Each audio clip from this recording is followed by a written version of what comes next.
So you know how we do it, man. We always got to come with something epic, right? So I'm gonna throw a little curveball because I think this is something that that we might not even realize is as important as it is, and it's about increasing mental toughness. I want to ask you guys what that means to you, first of all, and how do you do it? Because first of all, some people might be watching like, what do you mean by mental toughness? I mean, it sounds, obviously, it's pretty obvious, but um, I want to ask you guys what that means to you and then how to increase it. Um, but one thing that comes to mind for me is thinking of it like a muscle, right? Like you got to exercise it. You got to, mental toughness, meaning like, it could be someone saying something to you and, about your business, and then you crumble and you don't want to do the business anymore. Um, and that's a brittle spirit right there, man. I mean, you got to work on that, right? Everyone, not everyone, but a lot of people are like that, where they can't handle rejection or criticism or whatever, and they just crumble whenever somebody says something that might not even be an objection, but because they have that weak mindset, that they take it as the worst thing ever. Like, oh, they didn't say yes, or I didn't get the sale, or I didn't, whatever it is, right? Um, but then when you replay it in your mind, you're like, that actually wasn't that bad. But in the moment, it felt like they just told me to like kick rocks, don't ever call me again. You're like a piece of crap, like all this stuff, right? But that's stuff where you got to work on that, because just in life in general, forget business, just in life in general, you can't take things that people say to heart. So I think for me, mental toughness is like working on that muscle like every day, like making sure you're tough, you're toughening yourself up. Like you just don't hear all the crap, dude. Like you're just focused on positivity. And if anyone comes at you with anything other than that, I don't even hear you, bro. I have my blinders on. I'm just like, nah, I'm trying to get somewhere. I don't have time to listen to in my mind like little kids. So I'm just like, bro, I'm trying to get somewhere else. So, but anyways, what do you guys think though?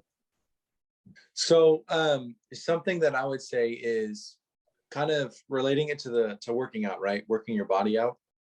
So if you want to get quick results, then you put your body through as much stress as possible, right? So like working out, you do a ton of workouts, heavy weights, blah, blah, blah. So the same thing with mental toughness. The quicker you go through all the most uncomfortable stuff you can, the faster you're going to grow mentally. I think a lot of people, they avoid it because it's uncomfortable, but they don't realize that it's actually helping them, right? So like if it's kind of like if you work out once a month, you're not going to get any results. So if you're avoiding the scary stuff, right? Scary stuff, then you're going to feel like you're going through it, but it's going to be monotonous because you're not actually growing mentally. You're just doing a little bit at a time. And so I think you have to just like go fully in, like just make a decision in your mind that you're not going to die. You're going to be okay, and go do things that scare you. And you're going to realize, kind of like Will Smith spoke about it when he went parachuting, he jumped out of a plane, and he was like, he realized on the other side of fear is complete bliss. And so he's like, you just have to make a decision to do it. And you realize that the scariest part was making that decision. And so that's what I think a big deal, a big thing is. And then hard work increases mental toughness. Like just doing the work that you know you need to be doing. A lot of people want the easy way out, right? You know, they say everyone wants to go to heaven, but nobody wants to die. And so that's like exactly it. Like everyone wants success, but nobody wants the journey. And so the journey is more important than the destination, right? Because that's where you grow, that's where you learn, that's where you change who you are. And so I think once we realize that being uncomfortable is good for us, we can have a little bit of a mind shift on what we actually tackle every single day. So that's kind of the way I would go about it. Dude, it's awesome, man. Like, and I want to shed light on something too that I feel like we haven't in like any of the past episodes, at least so far. Is we're all learning too.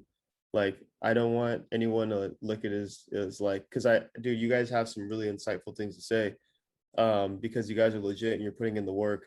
but I don't want anyone to think like we made it yet. Like we have huge goals, and we haven't even like scratched the surface yet, just because they're so big, and that's what keeps us going. But the whole thing is like we're all learning together, like all these things. Like that's why I love these conversations so much, because this episode is for me, right? Like increasing mental toughness and everything, and we're learning together. And so I just I don't want know to about you, Leighton, but I got a gold star, bro. So I'm pretty much made it. I'm official, bro. I'm legit. I don't know about what you talking about, but I'm good.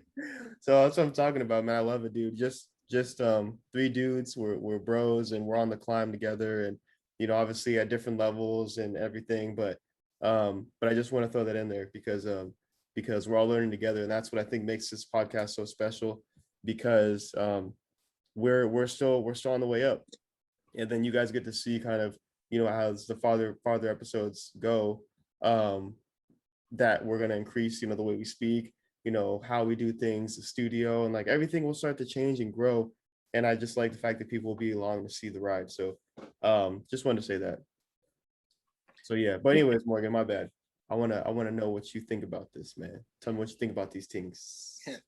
No, I think that's a good point that you mentioned that, because for anyone that's been following us so far, it's called School for Champions freshman year, and that's the reason why it's freshman year, because we're in the early stages of being entrepreneurs, right? We're not veterans yet, but we're on the climb, and we're climbing fast. So it's cool to see. But some of the things that was going through my mind, kind of what like Dylan was saying, is facing your fear right away.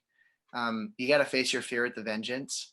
And it's interesting, as you face your fear, that fear just goes away, right? But it will never go away unless you face it. It'll haunt you. One of the things that people need to understand and try to overcome too is when you're super, I guess, mentally weak, or you're just, you're struggling, and you can't even think about like doing the super hard things because you're still struggling with like the little things, right? Then you got to figure out a way to be able to make a decision.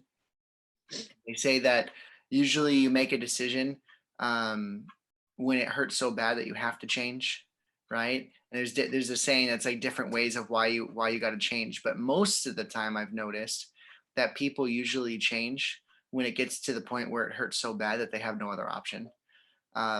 And then all of a sudden people just decide, and then it's interesting because you see people that they just make a decision, and all of a sudden they just like freaking face their fear, and then they become a different person and they level up. And so that's super super important. If you can make the decision before you get to the point where it hurts so bad that you have to, that'll be better. But at the same time, like whatever works is whatever works, and you got to do whatever you got to do. But it really is just a decision. And so the moment that someone in their mind says, I'm done being a pansy, I'm done like allowing fear control my life. Because one thing, guys, that we also have to think about too, I've heard a quote before that said, fear is a down payment on something that might never happen, right? Like our minds are really really good at thinking of negative things. They're really really good of making up scenarios that have never happened. And so why do we have fears? Because our mind is playing us a story about something that's quote unquote gonna happen, but it's in the future. We have no idea what's gonna happen, right? Say you're gonna make a phone call, your mind automatically goes to, oh, they're gonna yell at me, they're gonna tell me I'm stupid, they're gonna say no. But like, how do you know that's what's gonna happen? Like, you didn't even make the phone call. But that's part of the issue, is our mind's so good at playing tricks on us. So mental toughness, increasing it's learning how to control your mindset and making that decision and just facing your fears with a vengeance. So I don't know, just kind of wanted to add that in. But it's a decision. Once you make that decision, everything changes.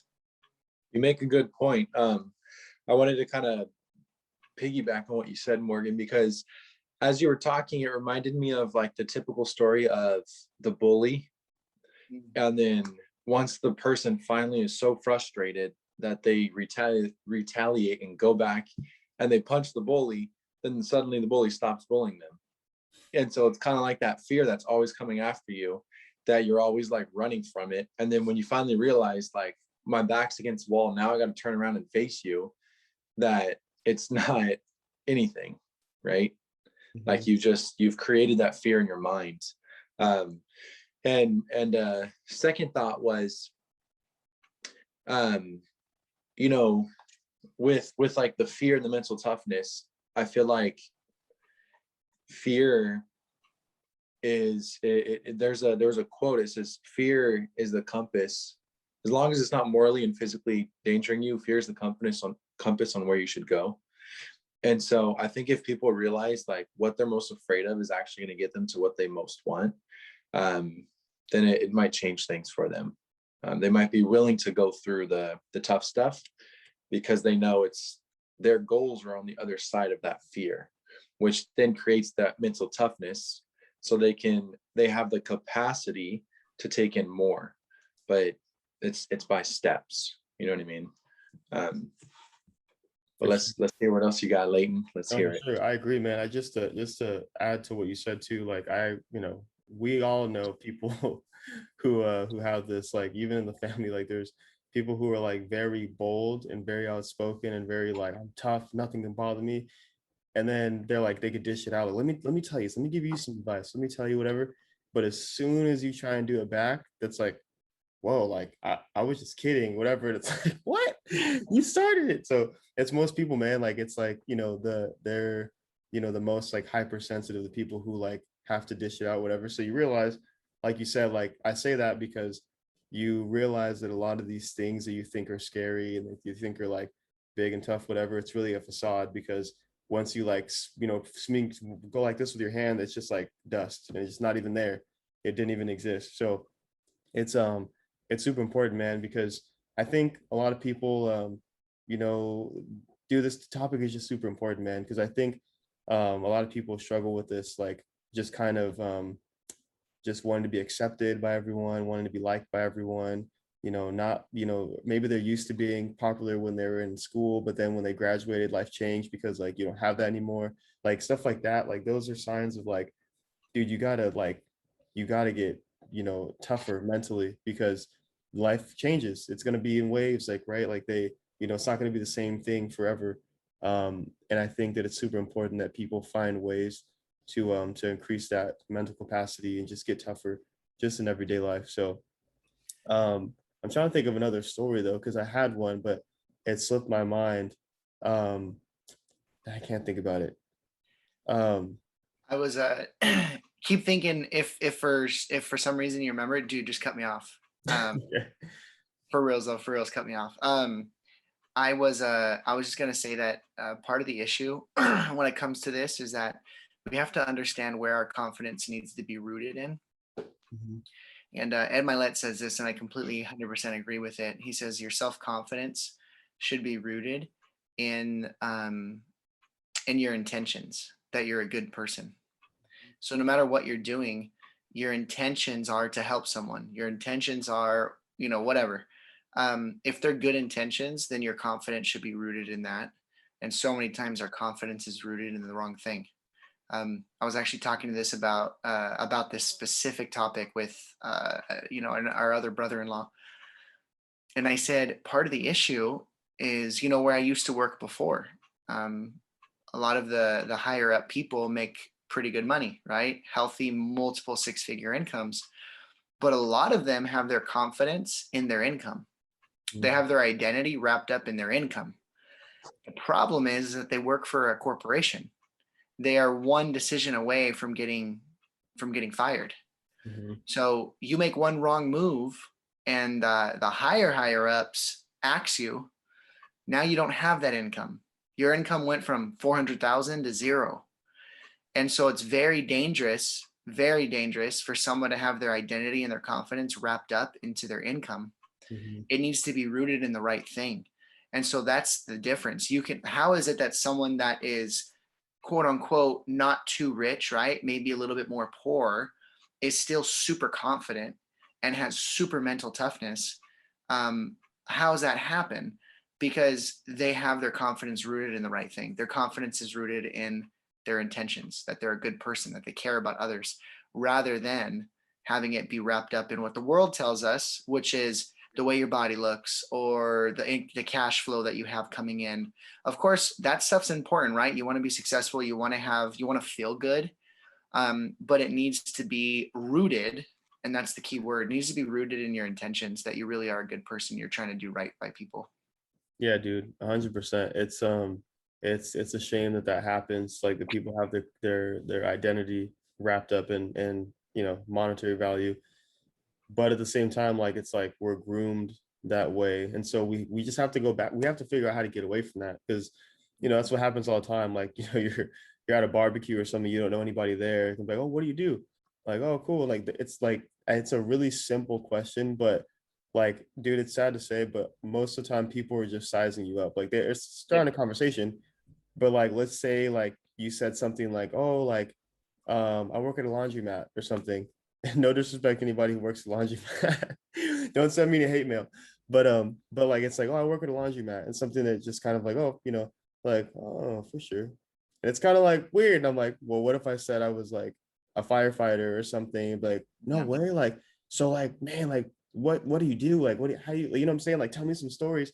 And they're, it's like, you should treat everyone like that, where it's like, you're excited about what they do, learn more about it. Maybe you don't know the exciting things about working at a laundromat or whatever, right? Like people just, they do this from like a very young age. And that's kind of just a basic, conversation starter, which is fine.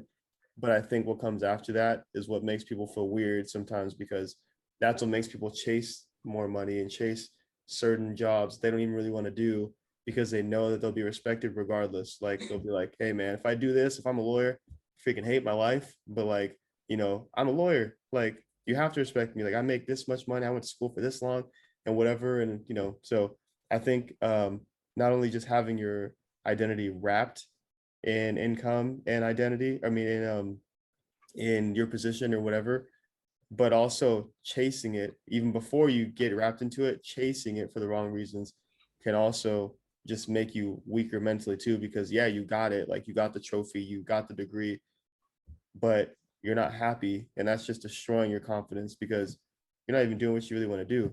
So that's something else that came to mind too, man. I was just thinking about it, like, yeah, dude, I think it's just something like it starts from like day one, from a really young age. Like we just are trained to do that. So but if there's a will, there's a way. We can always reverse that.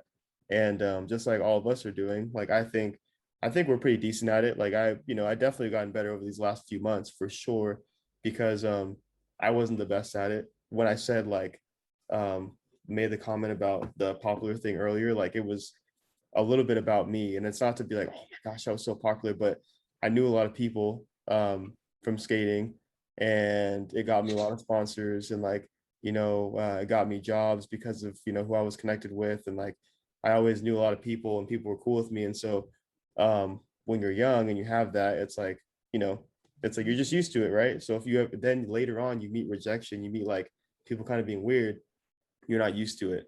I'll say I wasn't used to it. And it's like, what? But it's like you got to get used to that, dude. That's life. You know what I'm saying? So anyways, just throwing a personal experience in there. But do you guys have like a personal experience to like that you had happen where it was like, okay, looking back, maybe I didn't know now, but looking back in retrospect, I just needed to get tougher mentally because it really wasn't even a big deal. Now when you talk about it, it's like funny. But back then it was like, dude, the freaking stars are falling, like the world is over. Like, do you guys have any personal stories before we finish? There's it's funny when you ask that. My mind immediately went to 2016 when I lived in Arizona, and I had a diary, and I remember sitting in our apartment. I forget the month, but I wrote in the diary, and that month, my wife and I, we had our own apartment, and I lost my job, and so my wife was the only one that was working. And I remember writing in the diary, somewhere along the lines, and I'll find it, but somewhere along the lines of it's really tough right now. Things are tough. We're barely making it. I don't know what the future is going to look like, but I'm hopeful. And I still remember that to this day. I remember where I was sitting. I remember the color of the diary. That was the only thing I wrote in that diary, right? Because I was like, I'm gonna write this every day. I'm gonna log my journey. And then it got tough, and then I stopped doing it. But looking back on that now, I think the key thing is that I was hopeful, because I could have been like, woe is me, blah, blah, blah. And I might have been a little bit like that. But that also drives me now, because now I'm like, okay, I don't want to be back in that position again. I don't want to be in that old mind frame. So looking back now, I'm glad I had gone through that, because it brought a lot of emotion out of me that I use today to help me stay motivated and to succeed and to push through stuff. So during it, it was like super tough. And I'm obviously, I haven't made it yet, but I'm at the point where when things like that happen, I can push through, and I know mentally, like, okay, this is a building time for me, rather than, oh my gosh, like, why me, type of a thing. So that's kind of the story that comes to my mind. What about you guys? I was my mind was racing. I know there's plenty, but the one that came to my mind at the moment was when I was a senior in high school. So I played football, and I was the quarterback, and we were playing Monrovia, which is a team that was really good. They're a really, really good football team, and they had beaten our high school for years and years and years. But our senior team was pretty good, and I was pretty confident in my abilities, and so it was a good fought battle the whole game. And you think of it as a little boy, like the 2 minutes left, you got the ball on the 20-yard line, and you're the quarterback, and you freaking drive your team down the field, and you freaking score a touchdown with like no time left, and you win the game. And that's like the dream that you always think of as a little kid. Like, you reenact it in the front yard. I know Dylan and I reenacted it millions of times, dude, like all the time in the front yard. So I had an opportunity, and we are down by, I think, 5. So I had to throw, we had to score a touchdown. Anyways, long story short is it's exactly what was happening. We were freaking just marching down the field. Boom, 1 completion. Boom, 20 yards here. Boom, 15 yards here. And I was like, dude, we're freaking going to do this. And we're on like the 10 or 15, no, like the 8-yard line. Yeah, the 8-yard line. And there was like 30 seconds left, right? And we only had like one timeout. Anyways, it ends up becoming 4th and goal. And we had this one play where I was like, yeah, it's going to work. It was like that one play that you have in the back of your hand that you're like waiting for the right moment. And this was the moment. And it was like, this is the last moment. It's 4th and goal. Like, there's like 10 seconds left on the clock. Like, this is it. And so it was just like intense. Like, you could feel the energy, man, in that stadium. And we had a route where the two wide receivers were stacked on top of each other like this at the line. They would go up, and one would go to a post and the other one would go to a corner, and they'd branch off. And my best wide receiver, who was like my best friend growing up, dude, we had such a good connection. Anyways, he broke out to the corner. I had a defensive lineman that got through and was like coming at me, like with no one blocking him, about to just destroy me. So I had to throw the ball just a split second early than I wanted to. And I had to just try to time it and hope that he took the right angle, and then I threw it at the right spot. And so I let the ball go. And as I let it go, I just get destroyed, like just blasted by this defensive lineman. And I hit the ground, and I can't even see what's happening. And I turn. And as I turn on the ground to see like if my wide receiver caught the ball, he like dives, and it literally like skims off the tip of his fingers. And I just threw it a little too far, just a little too far, like literally inches. And so we lost, man. We lost. And that was like such a devastating blow, because I had like dreamed about that moment like my whole life. And And it's just a high school football game, like in the grand scheme of things, it's not that big of a deal. But your boy like cried like a freaking baby. Like, I'm not even gonna lie. Like, dude, I was like heartbroken. The whole team, like the stadium, like I don't know, you could just feel like Yeah. the sadness that everybody had watching. And I just felt like I lost the game because I've made that throw and made that completion so many times to that exact same wide receiver. And why all of a sudden that moment I threw it just in the wrong spot. And so I broke down crying.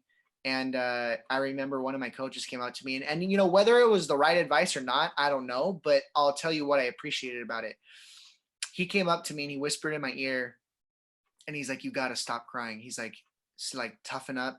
He's like, you're the captain of this team. Cause at the time I was the captain. And he's like, everyone's looking at you to see how you respond. And he's like, toughen up and show them what a true champion, like how a true champion responds to a situation like this. And, you know, some people would say, yeah, you need to show your vulnerable side because people need to see that. And I agree. But at the same time, I also agreed with him that it was like, no, like you have a decision at this moment. And this decision is going to change the trajectory of the season. Basically, if you just fold over and say, oh, can't do this anymore. Or if you say, well, freak, dude, I'm never going to let this happen again. I'm never going to fail you guys. And then you get back up and all of a sudden the team's going to be like, oh, freak, dude, like Morgan's like legit, right? Or whatever, like he's going to lead us. So anyways, it was a moment at the time when I thought like the world was over. And now I look back, I'm like, it was just a one high school football game, but it taught me a lot in the whole mental toughness realm.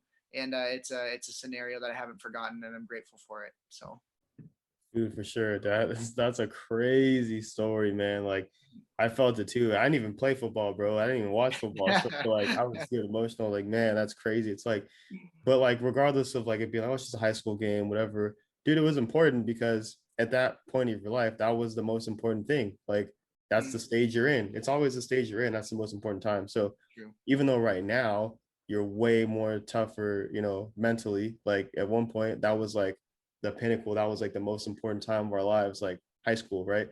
And a big game like that too, against a like a rival school that's just constantly beating you guys, and you've been replaying that moment in your head since you were like little kids. Like that's what makes it intense. That's what increases the pressure. That's like the dude coming at you. Like that's literally like, dude, I only have a certain amount of time. Like that's an insane amount of pressure, dude. So to be able to even throw it at all, like, because I would have been like, you don't even want to know what happened if I was on that team. They'd be like, Lane, what, man, get out of this like that. I'd probably get expelled for that for that performance. But dude, that is so crazy, man. It's dude, that's just so cool, dude. But I just, you know, just to add and just say like it's super awesome to see you know, people like explain a story like that has emotion, obviously, but then to see like where they are now, it's the best thing ever, dude. So again, like I always say, I really appreciate these conversations because another awesome one. I literally loved that story. I never heard it before. So good stuff, guys.